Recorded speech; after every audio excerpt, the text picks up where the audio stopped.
we're going to discuss how to decide on a pump for breast milk and then how to use the pump effectively. So first things first, insurance should pay for a pump for you, but you might need to look beyond what your insurance offers because you want the pump to work really well for you. Especially if you're a working mom, there's a few things you want to make sure are in place that will make the pump effective.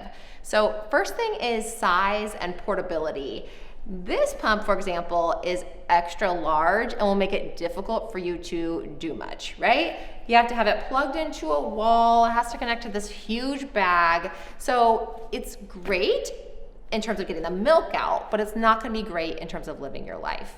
Instead, you might want to focus on a more portable pump that's going to allow you to take it to the office, to pump in the car, all that type of stuff. The second is you want to make sure that it is a double electric pump that's going to pump the milk out effectively and efficiently. So you don't want to be pumping for hours on end. You want to spend 15 minutes, 20 minutes in and out, and then be on your way to the rest of your day. The other thing is you want to make sure your pump works with a pump system. So for example, this pump and a lot of other pumps will work with a bottle system. They have cleaning systems that go along with the pump, carrying bags, all the special flanges that will work with the pump. So those are things you want to make sure that you're assessing as well. Next thing is your main pump should be used for all of your regular pumping sessions when you're at work or when you're away from your baby. But there are going to be times that you'll want to use a hand pump. There's a couple different types that I've brought here. This one is actually a passive pump. So you would set it onto your breast and then just the action of it, you push it one time and the action of it will actually pump on its own. That's really good for if you're feeding your baby on one side and you want to put this sucker on the other side and then allow some of the milk to be caught.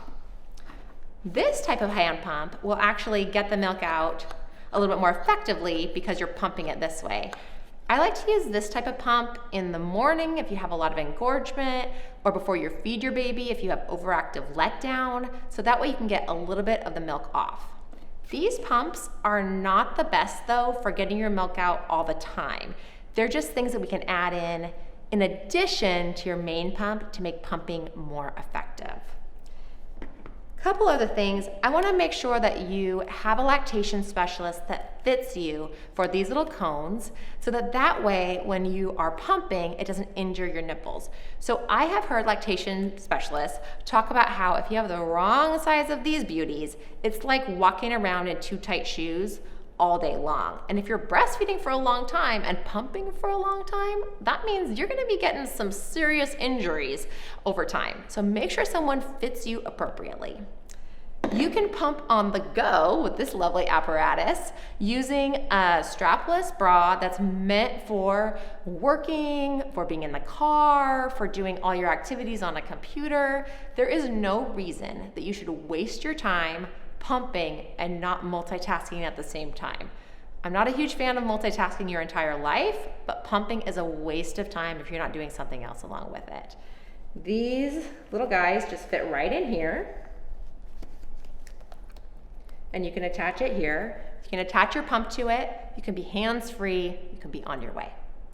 That's how we're going to figure out how to choose a pump, how to use it with a system, and how to use it effectively.